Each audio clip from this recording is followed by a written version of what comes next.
When I wake up at night, I gotta know the time. Can I sleep some more? Out of bed I climb. Check throughout my work day, counting down to lunch. Looking at my wrist all day, checking the time a bunch. It's not just about the time, it's part of my identity. The character of the design, exhibiting my complexity. The colors, my mood, rushed out the house without it, I'm screwed. Without my watch, feel nude. It's part of my life, it's who I am. I'm a big time watch lover, a huge ass fan. I know my phone has a clock, but I don't care. My phone lacks the flair. My watch shows my personality, my individuality. My interest in love, I keep buying more to satisfy my urges. I can't stop collecting, overspending splurges, emptying the bank, now I got too many payments. Hey boys and girls, welcome back to the Spotlight Watch Review, and today we're going to take our very first look at a Duxot watch. And today it's going to be the Duxot Watches Colmar. And I'm going to preface this by saying I am already beyond excited. As I say in all of my videos, I try to take watches out, size them, and wear them for a couple of weeks before I sit down and do a review on them, just so that I can give a more well-rounded experience about how it is to live with the watch, not just what the watch looks like, what's inside of it, and what size it is. This one I have enjoyed wearing a lot, and I'm excited for you to see what it looks like. The packaging is nothing to write home about, unfortunately. You know, packaging is, to some people, it's very important. To some people, it's not. I'm kind of on the fence because I want that initial wow impression that matches up to the level of watch that I'm buying. But after that, it doesn't matter because the box is going to go into a big Rubbermaid tub that sits in the attic. And I'll never see the packaging on any watch ever again until I decide to trade or sell that watch for something else. And then, of course, the packaging becomes relevant again because you want that next person to get that same wow experience. So here it's kind of a experience, not a wow experience. But it's not bad. It's just not particularly fancy. Here is your instructions, and inside of there, it's going to be your international warranty, which is probably good for 2 years. Let's see. Yep, 2-year warranty. Seems to be the standard for most all micro brands. And I'm going to tell you right now that as hard as I tried on my photography, the photography does not do this watch justice. It just absolutely does not. And where I need to get light in so that you can see the beauty of the dial, it creates a little bit of extra glare. I gotta tell you, man, this is not going to be the last Duxot that you see here on my channel. If they're all this nice, they're all this impressive for such a stupid low price, I don't even know what to say. It almost feels like you're scamming the company by paying the price that they're charging. Now, I'm going off of the big Father's Day sale. That's where I got this and a few other watches. So Duxot on their website is running a big Father's Day sale. There's a link in my video description down below. Click through on that and you can grab something. And just for full transparency, I get a couple bucks kicked back to me through that link that you're shopping on. You get the same discount. You don't have to, it doesn't cost you a penny. And I get to make a little bit of money for the channel to keep adding content to bring out cool stuff like this. Man, if James Bond retired, moved to the Riviera, and decided he still needed a watch that could handle a surprise scuba dive and then a martini dinner, he'd probably end up with the Colmar. It feels like it was a side quest for Gerald Genta. And if you don't understand that reference, number one, I feel sorry for you. Number two, I'll circle back to it a little bit later on. When I first saw the specs and saw 38 millimeters, I flinched. That sounded small, like lost in the laundry small. But on the wrist, It's in that Goldilocks zone, man. Take a look at this.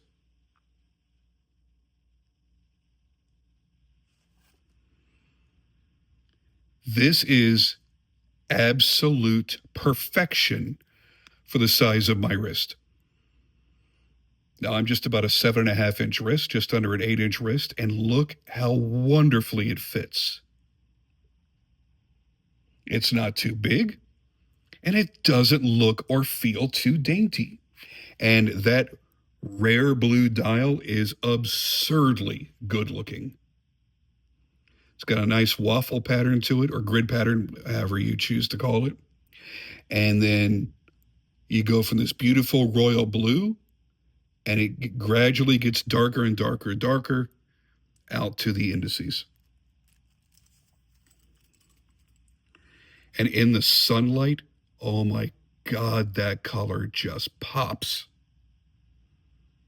And another thing that really pops is the way this is finished. If you look, almost all of the watch is a very high satin brushed finish, except for the bezel. And the bezel just pops in the light. And there's always that flash from the sapphire crystal as well. Now, a lot of times, blue dials can be overdone, especially in dive watches. I've noticed it could just be too much of a wild look at me kind of color. And like I said, this pops, but it doesn't scream look at me. It's more like, oh, hey, I didn't realize you were there looking at my ass. So it's a little bit more subtle. It looks really, really, really good, but it's not begging for the attention. It's not screaming, look at my wrist, come over here and compliment me on my awesome watch. That's not what this is about. So let's talk about the design. The Colmar is quietly giving Gerald Genta vibes, again, without screaming it. You've got the bold case contours, wonderful rectangular shape to the watch, very squared off, and then gentle rounding of each of the corners. So it's actually nice and soft all the way around. There's no harsh edges. Between that and the integrated bracelet, this is pulling off sporty and dressy all at the same time. Now, for those that don't remember or don't know of the name Gerald Genta and what I'm referring to, you want to reference the Audemars Piguet Royal Oak Offshore. He is the designer of that watch and many, many, many others. He was the one that took sport watches and made them acceptable for wear in the office. You could be wearing your most expensive fitted suit, and you didn't have to wear a little teeny tiny elegant dress watch. You could wear a bold statement on your wrist that really exemplified who you were. Maybe you weren't that stuffy person that I don't know, plays polo on the weekends or something. You're out there on your motorcycle on the weekends. You're out there drag racing on the weekends. You're a sportier person. You're a tougher dude than that sort of thing.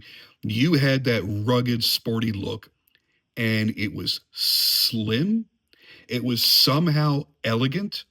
The finishing touches, the polished areas and everything just made it perfect for you to wear anywhere. And that changed the entire industry. Look how common it is now to see somebody wearing like a Rolex Yachtmaster or Submariner or something like that. A pure, strict, straight up dive watch. Still wear it with a suit because it was designed properly. Little touches of polishing here and there, bright spots to catch the light, beautiful, rich dials, excellent finish work all the way around. And then the watch doesn't look like a cheap sport watch. It's very easy to tell that you're not wearing a Casio on the wrist. And I don't want to disparage Casio owners. I'm a G-Shock lover myself. I'm a huge collector. But you know what I mean. It doesn't look like you're wearing a $20 cheapy little watch, even though it's very sporty. Let me put this back on because it's really important to see this on the wrist. Oh, by the way, I haven't mentioned it yet. You have a dual deployant push button clasp on here as well. So you've got a perfectly clean look. Now that's good and bad. It's good because you get that beautiful clean look without a big bulky clasp on there. But they don't provide a half link. Now, in hopes that someone from Duxot is watching, please, on any watch, dress watch, sport watch, kids watch, doesn't matter what watch, if you're going to make a dual deployant clasp that has no micro adjustments where you can't move anything around, you absolutely must include half links into the packaging.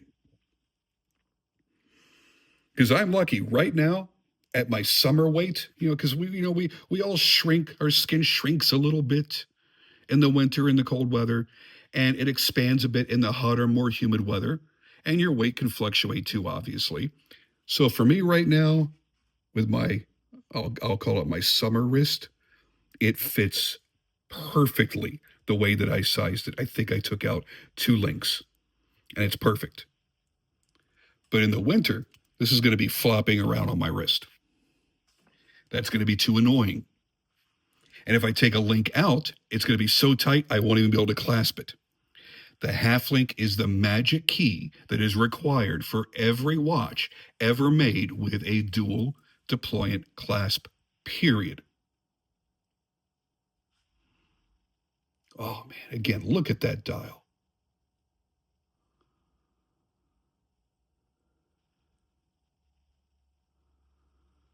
Just fantastic. Let's talk about the specs real quick. Set this up here. Come on now. All right. The case size, as I mentioned earlier, is 38 millimeters. The weight is so light, you're going to have to keep checking your wrist to make sure you even still have a watch on. And that's one of my favorite things to have in a watch, is that you forget that you've even got it on. There are days I want a big, beefy, bulky, heavy dive watch on my wrist, and I want to feel that substantial weight on my wrist. And then there are days I don't want that. There are some days, man, maybe it's triple digits outside. It's so hot. Everything is an annoyance to you. I want to wear something that just kind of disappears. And if I'm dressed up and I'm forced by somebody to wear a suit somewhere and I got to get all dressed up and everything, then I absolutely don't want to feel encumbered by my watch. Because I already feel encumbered by wearing a dress shirt and a sport coat and all that stuff. I want to be as unencumbered as humanly possible. The movement inside, I'm going to assume, is the NH35A. Unfortunately, Duxot did not list on their website what this movement is. It just says 3-hand Japanese automatic. So there's that. It is running refreshingly accurate. It's not COSC certified, of course, but it is running close to COSC specs regardless. It's running within about 4 seconds a day. That ain't too darn bad. And like I mentioned before, this thing is slim. It is so wonderfully slim and easy to wear that I think almost everybody that puts this on is going to fall madly in love.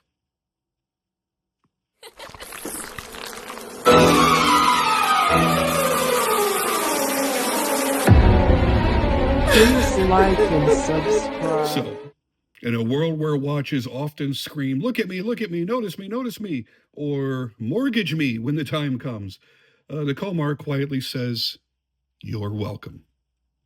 It's there to complement your style, to express to others the type of individual that you are just by looking at it, all without being pretentious and without trying to look like something that it's not. This is not trying to look like a big high-end brand, but like I said, it's got this flavor to it that makes it seem like it's a really super high-end watch that may have been designed by Gerald Genta. It's got that feeling to it. And by the way, I found another Duxot that has, it's a square watch that kind of looks like it might have a similar type of appeal. So I've ordered that and that's on the way. I don't know how it's going to play in real life. I don't want to get your hopes up. If it's not worthy, you're never going to see it on the channel. If it's awesome, if it can compare to this, then you're definitely going to be seeing a review probably in the next 30 days or so. I think it's going to arrive in the next week or so. So I'm kind of excited about that. It's always exciting to discover a new brand, even though it's not new and you're not actually the one discovering it, but you're stumbling across this brand that you knew nothing about, and you go, oh my God, watch after watch after watch after watch look really, really fantastic. And then you got to wonder how expensive that's going to be. Then you see the price and go, that's surprisingly affordable. Then when you realize you actually can afford it, you've got a new worry thrown in. Is it too cheap? Is it going to be cheap? Is it going to look cheap, feel cheap? Is it going to break? And man, you just got your fingers crossed until that watch arrives in the mailbox. You rip into it and you pull it out and you see it and go, oh, well, it's gorgeous. It doesn't look cheap, doesn't feel cheap. It fits good on the wrist. It's got a nice movement. Then you get to wear it and you breathe a bigger sigh of relief and go, oh my God, I've got a fantastic deal here. I wish I would have known about this brand years ago. Think of all the money I've wasted on other watches that did not excite me this much, and I paid so much more to get into. So while it may not have a tourbillon or anything particularly, crazy or fanciful, it's still elegant, very, very rich looking, and not stuffy looking at all. So I am extremely happy with this particular watch, and I feel lucky to have actually been able to get one. So if this is appealing to you, like it was to me, then I would suggest going over to Duxot's website, take advantage of their Father's Day sale, or don't. I don't care. It's your money. If you want to spend more, fine. Wait a couple of weeks. And then the price will go back up to full price. Honestly, I don't think that you're missing out even at full price. But if you get an exorbitant discount, why not take advantage of it, man? I think that's super exciting. Anyway, that's it for me on this one. Thank you guys so much for joining me, and I'll see you on the next video.